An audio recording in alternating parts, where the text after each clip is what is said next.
Good morning, Your Honors. May it please the Court. Good morning, Judge Gold. Chief Horowitz, on behalf of Mr. Silva, I would like to reserve 3 minutes for rebuttal, please. My client's appeal presents two sets of discrete issues. Issues 1 and 2 deal with the alienage of one of the individuals found in his car.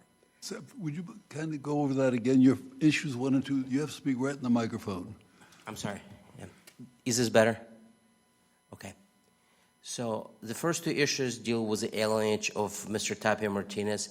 As to those issues, I have nothing to add beyond what's in the brief. I'm happy to answer the question if the panel has any.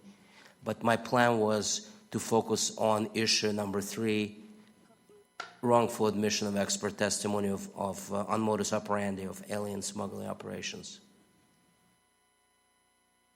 Okay. On that issue, the issue has been thoroughly briefed, so what I wanted to do was focus on what I thought were 3 most important areas to bring home. 1, this is a case about a legal error, not a challenge to a discretionary call made under a correct legal standard. Judge Sabra's ruling in this case is at pages 4 ER 583 to 587, and he pretty clearly states that he thinks the law since Vallejo has changed and that the requirement that in non-conspiracy cases, independent evidence connecting the defendant to the scheme be presented no longer applies. That's his belief. I don't believe that's correct. I think that requirement continues to apply. The circuit is continuing to apply it. It's important.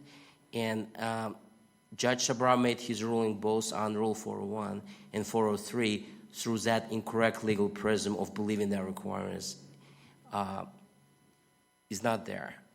And I think this is particularly troubling because the way the Vallejo line of cases envisions the district court's role here is to make sure that in cases like this one, organizational knowledge is not unfairly imputed to the defendant unless there is, at minimum, there is some, the court is using the term substantial evidence connecting him to the conspiracy. Let me stop you there. So I think you're citing a case where the court noted that there was substantial evidence connecting the defendant to the conspiracy, but I don't think the court said that substantial evidence was required. I think there just has to be sufficient evidence. But what is your authority for saying that there has to be substantial evidence to connect the defendant to the... Well, I think the cases actually do use the word substantial evidence. Well, which ones? Can you tell me? Well, I would think both Vallejo and Pineda-Torres and probably Mejia Luna use language to that effect, because that's my best recollection. The other reason why I'm fairly certain that this is what is intended is because of the distinction between non-conspiracy and conspiracy cases. Because the reason that you don't need this in a conspiracy case is presumably if the government charges it was a conspiracy, there is enough evidence to go before a jury that you're a member of the conspiracy. So that need is addressed in the conspiracy cases this way. In non-conspiracy cases like ours, you have to have, at minimum, enough for a jury to conclude that he's a member of a alien smuggling conspiracy. That's why I think it's not some tenuous evidence that connects him to the conspiracy. I think at minimum, the evidence has to be sufficiently strong to put up before a jury a rational inference that he's a member of the alien smuggling conspiracy.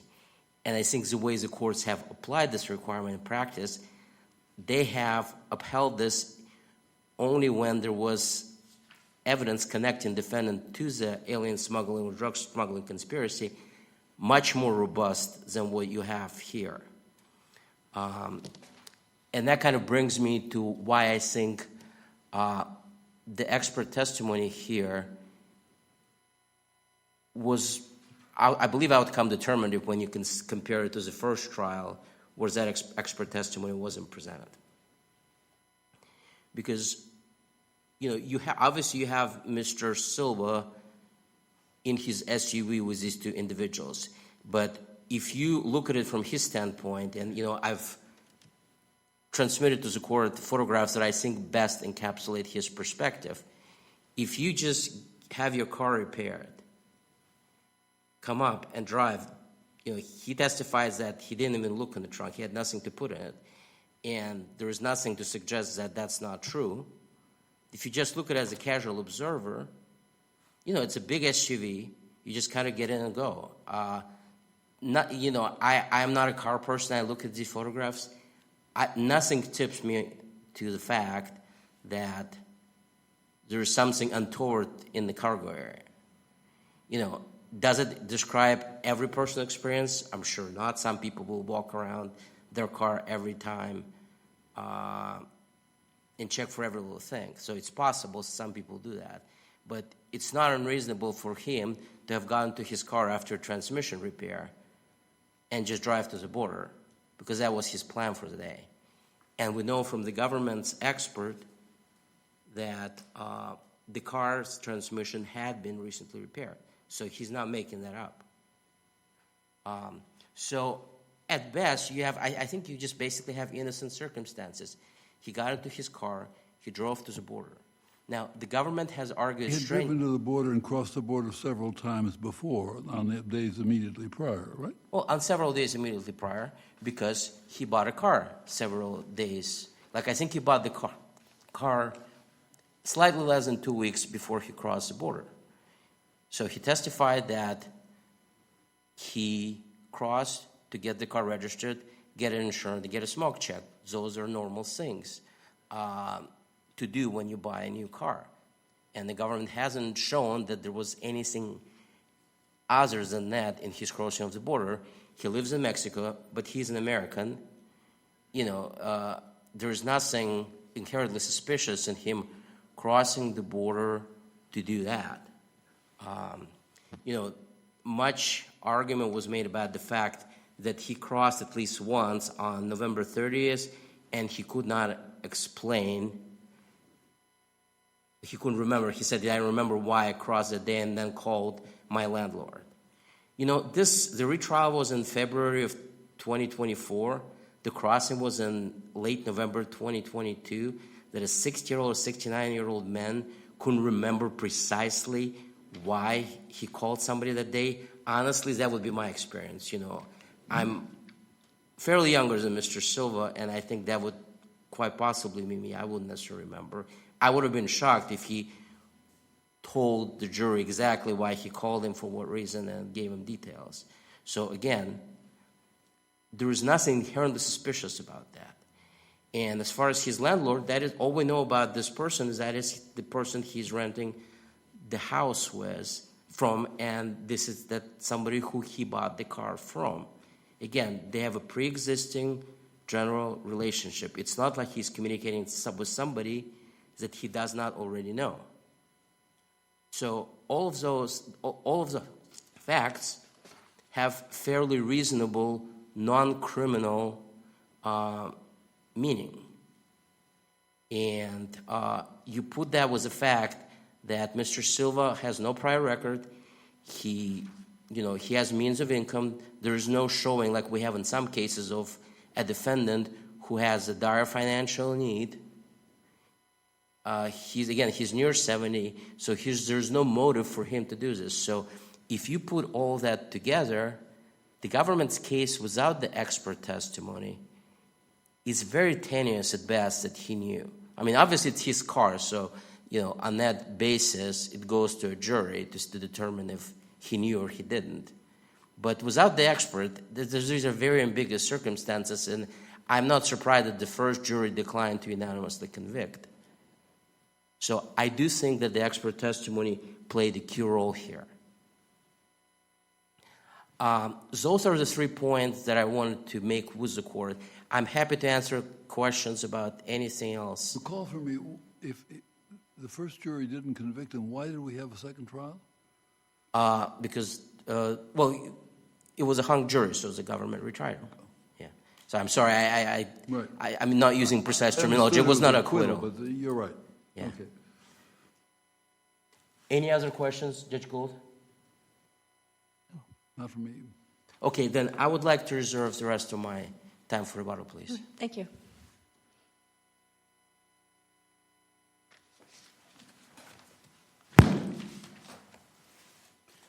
Good morning, Your Honors, and may it please the Court. Nicholas Pilchak for the United States. The District Court was well within its discretion to admit this routine modus operandi expert testimony. The Court didn't use the wrong legal rule or announce the wrong legal rule that would result in an automatic finding of abuse of discretion. The reply brief in this case from Mr. Silva says incorrectly that the District Court found that circuit law on this issue has changed not to require a substantial connection, but that's not what the District Court said. The District Court simply said that the law has changed, which I'll get to in one moment, and it didn't specifically announce that there is a requirement to connect the defendant to an alien smuggling organization, and here's the evidence that I'm relying on to make that finding at the time of the ruling, but there clearly was ample evidence in the record connecting Mr. Silva to Why an don't you alien. tell us about that? Certainly. So I think the Court's question a moment ago to Mr. Silva's counsel is the best place to begin. Those 3 prior trips into the United States with the load vehicle, the only time that the defendant had driven that load vehicle into the United States were short turnaround trips where he immediately returned to Mexico, or within the space of a few minutes, returned to Mexico after entering the United States, which was proved by cell site location information at trial. On each of those trips, Mr. Silva calls his landlord, Fernando, immediately after crossing. When cross-examined about this at trial, because Mr. Silva elected to take the stand in both trials, he testified that one trip was to buy guitar strings, but then admitted on cross-examination he'd have no reason to call his landlord about his trip into the United States to buy guitar strings. The expert evidence that was admitted explained it's common for alien smuggling organizations to burn the plates or establish several trips into the United States in a new vehicle. Burn the plate? Correct, to create a crossing record with the customs officials so that the first time you're driving a new vehicle with a new driver into the United States, it doesn't have 2 living, breathing people stuffed in a secret compartment in the back. It's maybe the 4th time or the 10th time so that customs gets comfortable with the car before it comes in loaded. So I think that's the best place to start here. But then, of course, the evidence of what happened on the day of Mr. Silva's arrest incontrovertibly establishes that there is an alien smuggling organization, that there's a fully baked operational alien smuggling conspiracy that brings the 2 material witnesses to a place where they're loaded into Mr. Silva's car, which is registered to him in this compartment that's highly modified and dangerous. The United States vehicle expert says he cut his hand several times just while inspecting the compartment as part of the government's investigation. The material witnesses were separated from the car's spinning axle by a piece of carpet. Part of the compartment was held together with chewing gum. It was a highly modified, dangerous, unusual compartment that essentially replaced the entire back end of the Ford Explorer under the carpet in the trunk area. And there's 2 living, breathing people who are loaded in there and then brought to the port of entry when Mr. Silva gets in and starts driving the car. Granted, there's no evidence that he saw the 2 material witnesses go in the back of the car. But other than that, every fact in his case is consistent with the factors that this court looked to in Mejia Luna to find that there was more than enough evidence in that case to establish a connection between the defendant and an alien smuggling organization. And in fact, there's more evidence in Mr. Silva's case, we would submit, to establish his connection with the smuggling organization, such as it was his vehicle with a highly modified compartment. Mejia Luna was not a compartment case. And then, of course, those prior crosses into the United States where he's in close telephonic contact with Fernando, who certainly seemed to be his alien smuggling handler as part of the scheme. So that's the evidence of the connection here. To the extent this court has any concerns about the district court statements that the law has changed since Vallejo and Pineda-Torres, we think that there's 2 explanations for that that are perfectly consistent with this court's case law. One is the footnote in our brief that lays out at least 14 times since Mejia Luna and a companion case, Lopez Martinez, this court has admitted modus operandi expert evidence, much like the evidence in this case. In fact, sometimes more potent evidence. For example, an expert who takes the stand and says, these kinds of drivers almost always know what they're carrying, whether it's drugs or aliens. The expert in this case didn't even say that. He just explained how the organizations typically function and some of the different roles in an alien smuggling organization. But 14 different times, this court has admitted that kind of evidence. The only time that it has refused to admit that kind of evidence since Mejia Luna, it was because the witness was insufficiently qualified. But here, even Mr. Silva agrees that the testifying officer, Officer Nazarino, was qualified to deliver this testimony. Mr. Pilchak, I've been taking notes, and I see that you have 2 points upon which you say there's substantial or sufficient evidence upon which the court could admit the expert testimony. One are the 3 prior trips shortly before the subject trip, and 2, it was his vehicle. Yes, Your Honor, but to build on that Period, second... right? I mean, his position is that he didn't know that the compartment was there. He took his car to have repairs made. He didn't know that this was being done, and he was surprised as anyone else when the 2 men were there. Certainly. And I think, first of all, the jury obviously rejected that beyond a reasonable doubt at the trial. Second of all, the trial judge, who saw Mr. Silva testify twice, enhanced his sentencing guidelines for obstruction of justice because it found that he had testified falsely when he gave that innocent explanation. But I also think that's inconsistent with all the evidence in the case, and I want to return to Your Honor's question in a moment. But essentially, his story was, I was driving 125 miles from the port of entry to Gardena, California, with these 2 gentlemen stuffed in this dangerous compartment under my trunk. And I think the jury quite logically rejected that and said, we find it not reasonable to believe you had no idea that this was happening. Why was he going to Gardena? He said that he was going to a football game with his son, who he hadn't telephoned, hadn't made any arrangements with, but that he intended to surprise when he arrived 125 miles from the port of entry up to the football game. So all of it, Your Honor, frankly, reeked of implausibility, and the jury rejected it in reaching its conclusion. But to go back to Your Honor's question... So, I'm sorry. Please. I think your friend on the other side is suggesting that the jurors would not have made that connection without the expert testimony. That you needed somebody to explain burning the plates and taking the load vehicle across the border, and you needed somebody to explain that the person driving would not typically see the individuals being placed in the car, all of those sorts of things. So that this was the linchpin, this was the key testimony. So how do you respond to that?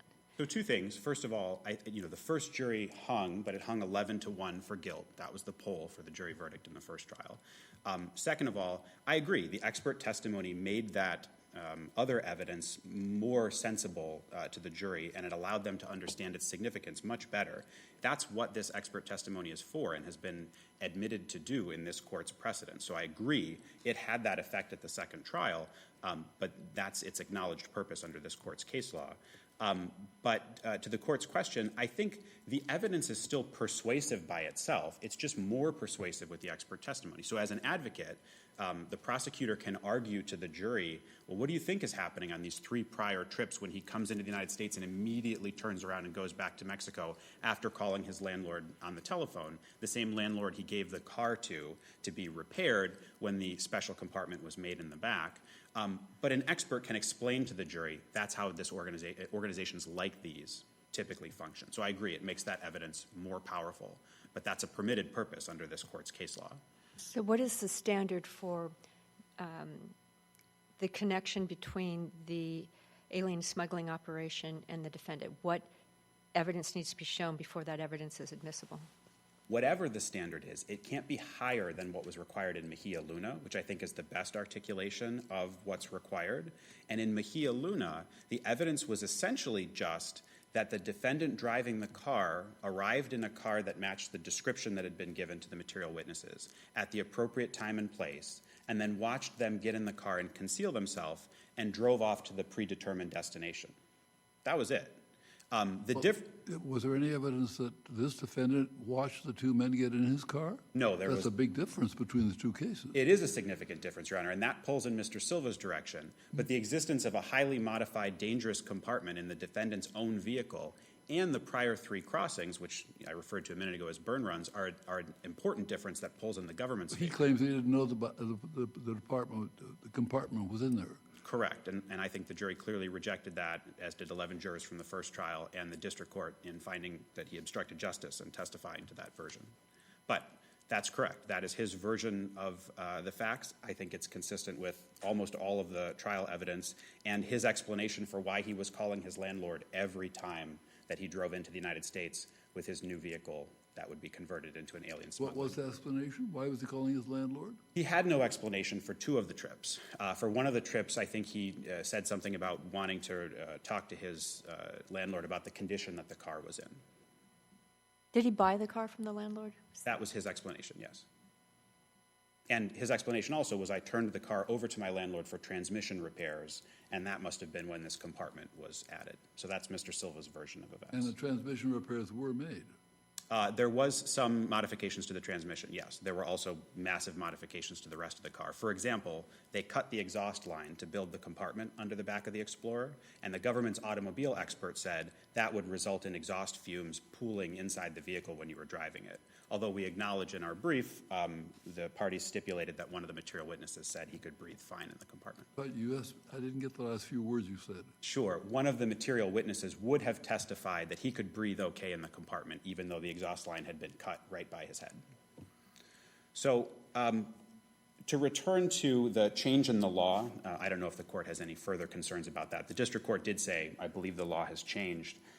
One other way that we think the law has changed since Pineda-Torres is Mr. Silva's arguing it's an impermissible purpose to admit this kind of expert testimony to show that the driver likely knew about the cargo that he was carrying. But that principle can't possibly be true after the Supreme Court's decision last year in Diaz versus United States, where it admitted structure evidence in a drug trafficking case specifically for the purpose of showing most couriers know about the drugs that they're carrying. So at this point, that argument we think is off the table, but Mr. Silva is still advocating for it. I think that's also a perfectly reasonable explanation for any statement by the district court that the law has changed since Pineda-Torres. What was his explanation why he made those 3 trips? One was guitar strings, Your Honor, and one was, I believe, to register the vehicle, and the third escapes me at the moment. And the third was? I can't recall. Did he actually register the vehicle? I believe he did.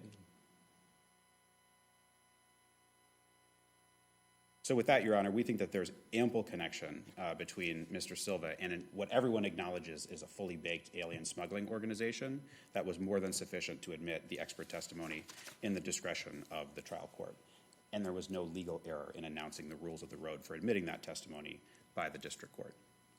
Unless the court has any other questions, I'd be prepared to submit. So the defendant says he crossed the border into the United States to buy guitar strings which were not available in Mexico. I don't know that he was specifically examined on whether they were available in Mexico, but that was his explanation. Okay, thank you. Very good. Thank you, Your Honor. Thank you.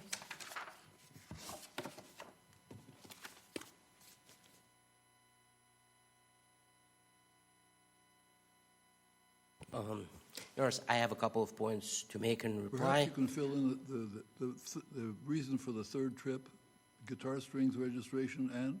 So I think he said registration, shrooms and smog, and perhaps guitar strings. So I don't recall how he apportioned them between different trips, but I believe most of the trips were to get the car insured and smogged and registered. And there was one trip where he said that he went to guitar strings, and Mr. Silva is a musician. He has a lot of guitars in his house.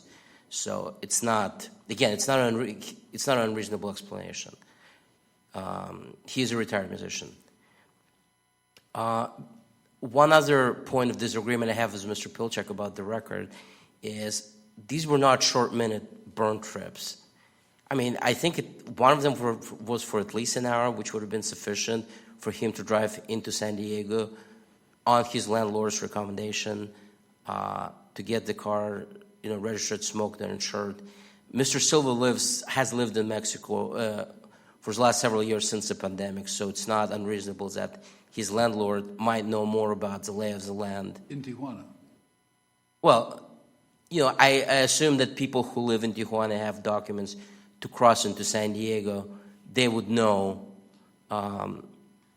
where things are in the areas immediately next to the border. So, and we don't know much about this landlord. You know, Mr. Pilchak keeps calling him a member of their alien smuggling organization. We have no evidence that that's true. All we know about him is that he sold Mr. Silva his car. He's renting a house from him, and Mr. Silva asked him to help him with the repair. You know, to give the court context, Mr. Silva has lived in Mexico for several years. He still doesn't speak Spanish. So again, you know, it's nothing unreasonable about relying on somebody local that he knows for things like, where do I repair the car? Or where do I go to get it insured and registered? So if the landlord, Francisco, is not part of an alien smuggling operation, then that would mean that when the vehicle was turned over to some unknown repair shop, somebody at the repair shop took it upon themselves to modify the vehicle and place two people in it without telling the landlord, without telling Mr. Silva. Well, I to be honest with you, Your Honor, I don't know what the relationship is between this landlord and the alien smuggling organization. Is he an active member? Is he just somebody who passes information? All of those things are possible. But my point is, we don't know what his precise role is. And I don't think it's fair on this record to say that, you know, that establishes his communication with the alien smuggling operation when we don't know what part, if any, he's playing in it. And we don't know what they're talking about. And this brings me to my disagreement with Mr. Pilchak about the law. For example, in Mejia Luna, as I think Your Honor has alluded, the facts were much more compelling for the government to admit the testimony, because there, the defendant came to a point in a white car, and there was evident that the guide for the aliens told them to come to a specific point where somebody in the white car would come, and then the defendant watched these people come into his car and hide themselves in it. I mean, that's a much more compelling case. How did they hide themselves? They came into the passenger compartment? It doesn't. It doesn't say. It just said he down? watched them hide themselves in the car. But they weren't in a hidden compartment under the floor. The court obviously didn't use the word compartment, so I can't say without looking at the brief or the record, but I believe the opinion used the words secreted or hid themselves in the car. Whatever. Counsel, a couple of questions. Yes. Mr. The defendant here, he lived in Tijuana, right? Right. He was renting a house in Tijuana since 2019. Amadis Gabriel's stipulation says he was driven to a house in Tijuana, Right. and the car in question was a dark-colored SUV, correct? That sounds about right. Right. Thank you.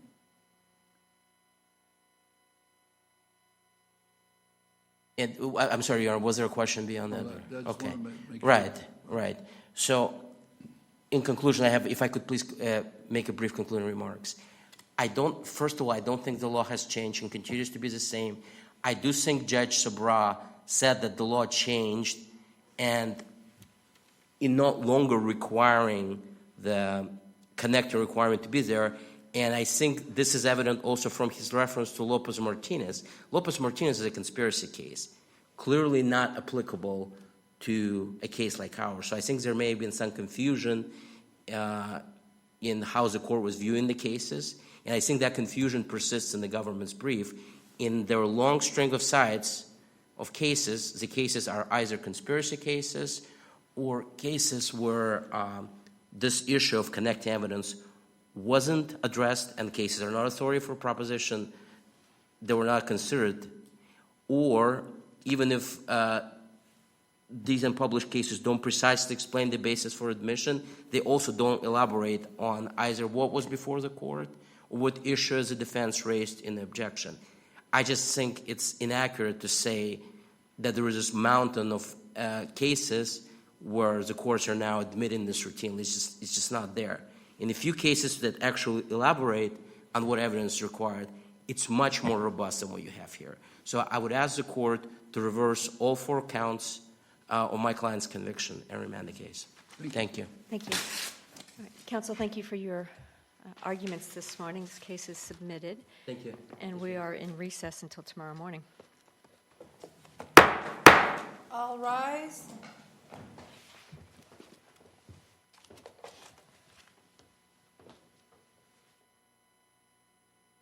This court stands in recess till tomorrow morning.